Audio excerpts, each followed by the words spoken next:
Karate শিকি কোনো লাভ নাই, কাৰাটে এটা আননেচেচাৰী কাম হয়।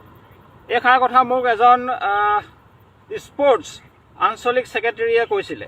প্ৰথমতে মোৰ ভিডিঅ'বিলাক চাই মোক আমন্ত্ৰণ জনাইছিলে যে সিহঁতৰ ল'ৰা ছোৱালীবিলাকক মই গৈ কেনে কাৰাটে ট্ৰেইনিং কৰাব লাগে।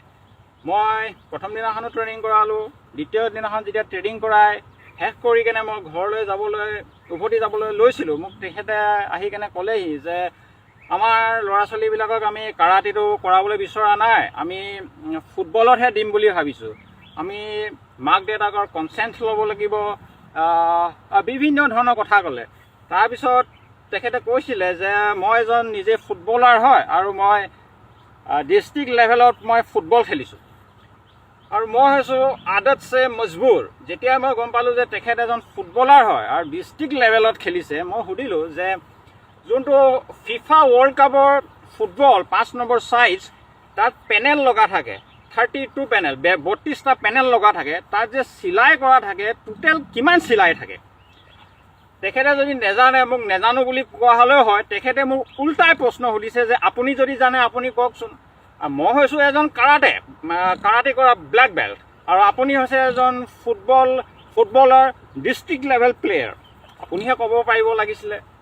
অৱশেষত মোক ক'লে যে আপোনাৰতো একো এফিলিয়েশ্যন নাই, আপোনাৰ না ডিষ্ট্ৰিক্ট এফিলিয়েশ্যন আছে না ষ্টেট এফিলিয়েশ্যন আছে, আপোনাৰতো একো নাই, পিছত আমাৰ ল'ৰা ছোৱালীবিলাকৰ ভৱিষ্যত কি হ'ব। এই কথাষাৰটো মোক ফোনত কোৱা হ'লেও হয় যে ফোনত মোক আপোনাৰ এফিলিয়েশ্যন আছে, আপোনাৰ নথি পত্ৰ আছে নাই, এইবিলাক কথা মোক ফোনত কথা পতা হ'লেও হয়।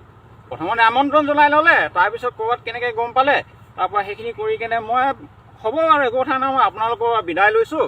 কিন্তু মোৰ এটা কথা বহুত ভয় লাগিছে যে ইমান ডাঙৰ এজন ফুটবলাৰ, তেখেতে যদি ফুটবলৰ যোনটো চিলাই সেইখিনি কথাই নেজানে বা ফুটবলৰ কিছুমান কথা নেজানে, তেতিয়াহ'লে সেই ল'ৰা ছোৱালীবিলাকৰ ভৱিষ্যত কি হ'ব, সিহঁতক কেনেকুৱা কচিং দি আছে বা কেনেকুৱা প্ৰকাৰৰ কচিং দিব।